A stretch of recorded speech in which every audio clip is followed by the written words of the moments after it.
developers of Scars of Honor have recently dropped so much information about the game, so I'm going to wrap it up in a nice little bundle for you. But here's some quick housekeeping before we dive in. This isn't a review, the game is not out yet. What this is a breakdown of everything the devs have shown us across the recent dev streams. The talent trees, gathering, crafting, the dueling system, dungeons, the mage class reveal, all of it. Some of you already know about Scars of Honor. Some of you are hearing about it for the very first time. Either way, by the end of the video, you'll know exactly what kind of game this is and whether you should be paying attention before the playtest drops. And the honest answer, you probably should be. Let's get into it. Before anything else, I have to talk about the elephant in the room. It is a technical test. And by the time they streamed this last update, they already had over 110,000 access requests. Let that sink in for a second. 110,000 people asking to play a technical test from an indie MMO studio. That's not nothing. That's a community that's been hanging for the next big MMO.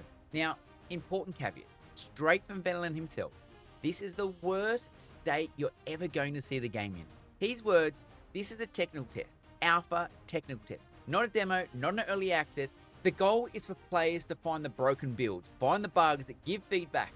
That kind of honesty about your own game before anyone's even played it is genuinely rare. If you want in, you need to go to Steam, wishlist the game, and request participation. They're rolling out access gradually. Not everyone is going to get in on day one, but Velen is also going to give giveaways live on his stream, so make sure you go check him out day one. Alright, now let's talk about what's actually in the game. Scars of Honor is an MMORPG being built by a small independent team led by Velen, the founder and creative director. He runs regular Sunday streams where he literally shows you the game being built in real time. It's work in progress animation, there's bugs, there's unfinished systems, all of it. All on purpose as well, because he wants the community feedback baked in the game on day one. The game is a fantasy MMO with a strong emphasis on player agency. How you build your character, how you gather, how you craft, how you fight, multiple races and multiple classes. Now, let's talk about the actual system, because this is where it gets interesting. The talent system is the centerpiece of Scars of Honor, and they've now shown us two classes, the Paladin and their most recent stream, the Mage. So let's break down both. First, the structure. Every class has a talent tree with up to 300 nodes, sometimes more. 6 starting nodes, but you can only pick 2. Those 2 choices define your general direction. The tree then branches from there into small nodes, stat bumps, and then add up to medium nodes that directly modify specific spells, and square nodes to unlock brand new activities and abilities. Now let's talk about the Mage that was shown the other day. The Mage has 3 archetypes. First is the Cosmic Mage, arcane theme. Your black hole and your cosmic orb spells live here. Second is the Elementalist. Fire, lightning, cold. Some spells apply a mana draining debuff to yourself, so resource management becomes part of your identity. And third is the Battle Mage, a tank. Yes, the Mage can be a tank, and before you write that off, the way it actually works is pretty clever. The Battle Mage has a second resource bar called Barrier. It sits below your health and mana. It's essentially a second HP bar that you build and maintain in real time. The devs even added a visual on the character model so you can literally see it building up around your mage. When your barrier is full, you're the tankiest person in the room. When it drops, your health starts taking hits.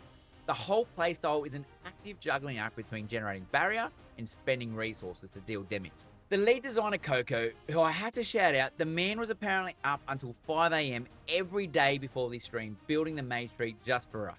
The Mage tree alone has around 200 nodes. The Paladin is similar. And remember, when all classes are combined, we're talking thousands of nodes across the whole entire game. They know some builds are going to be broken. That's literally the point of the playtest. Find what's overpowered, tune it, repeat. Okay, this section surprised me the most. Scars of Honor has a full gathering and crafting system. We have blacksmithing, wood cutting, fishing, mining, cooking, and it's built around minigames. Now, before you scroll away, hear me out for a second, because these aren't the throwaway minigames you're thinking of. Each profession has its own distinct minigame with up to 20 difficulty levels. Woodcutting is timing based. You press and hold in the right moment. Mining is a precision click. Fishing uses the keyboards A and D. And cooking has you managing temperature and ingredient orders at the same time. They all feel different and they all have a reason to exist. And here's the layer that really got me. The quality of the item you craft or gather isn't just pass or fail. The better you perform in the minigame, the better the item you get. Perfect timing on wood cutting means better wood quality. Nail the cooking temperature and you get better potions. There's no fixed ceiling when it comes to crafting. On top of that, there are party gathering nodes, massive trees, big ore deposits, things you can only properly tackle with other players. And the rewards are better. The devs are building in a reason to go out and gather together. Now, they were really honest about what's still being figured out. The loot pickup flow needs work. Right now, you manually pick up items off the ground, which will get tedious. And crafting's role in endgame gearing isn't fully locked yet. The lead designer said the best gear is probably a combination of gathering, crafting, and fighting the toughest content. The devs made a bold claim on stream. They said the dueling system in Scars of Honor doesn't exist in any other MMORPG. And after seeing it, I think they actually might be right. It's not just 1 versus 1. You can challenge a full party with your own party. Or you can challenge a party as a solo player. The team leader of the challenge group accepts on behalf of the group. And when someone's health drops to 5%, they're not eliminated, they're stunned. They're still in the arena, still visible, but out of the fight. Okay, let's be real for a second, because I'd be doing you a disservice if I just hyped this up and left. The single biggest thing sitting in the back of my head after all of this, the game is early, really early. And I don't mean this as an insult, I mean it as a genuine flag. The animations are visibly unsynced in place. The dev himself pointed out midstream. The dungeon system went through a full redesign because rooms were too big and it killed the fun. The crafting minigame UI doesn't even tell you how to play it yet. There's no visual feedback explaining the controls, the clouds are still a placeholder, the skybox are still being tuned. Now, here's the thing, the devs know all of this. Every single one of those issues was flagged by Benlin himself. He played the dungeon and said out loud, I wasn't happy. He pointed at the animation and said, this is not going to stay low. Coco spotted the missing cooldown on the fly and just said, yep, that was mine, I forgot to put it in there. But I'd be lying if I said there wasn't a version of this where a lot of what we're seeing changes. There's 6 professions now with more coming, talent trees growing, class list subject to change, dungeon layout still being figured out, the balance pass hasn't even happened yet, and they know it needs to. So that's just the reality of where this game is at the moment. So if you're kind of the person who needs polish before you get excited, this isn't your moment yet. Wait for the playtest, see it in motion yourself. But if you're someone who can look at a foundation and see the building, the foundation is a really, really good. To wrap all of this up, Scars of Honor is an indie MMORPG being built transparently with the community input by a team that clearly plays and loves the genre. The talent system across both the Paladin and the Mage has real depth and genuine build freedom. The gathering and crafting has a mechanical variety, the dueling systems are genuinely unique, and the playtest is April 30th, and real people are already getting keys. Is it early? Yes. Could a lot still change? Absolutely. And that's worth keeping in mind.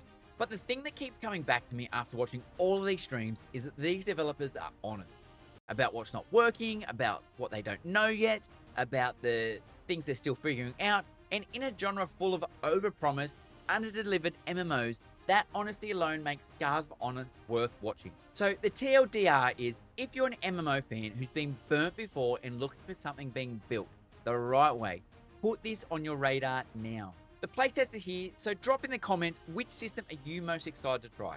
The talent builds, the crafting, the dueling, the Battle Mage tank, let me know down below. If this video helped you, subscribe or come find us on Twitch, because I'm going to be following this one very, very closely. Thanks for watching, see you in the next one.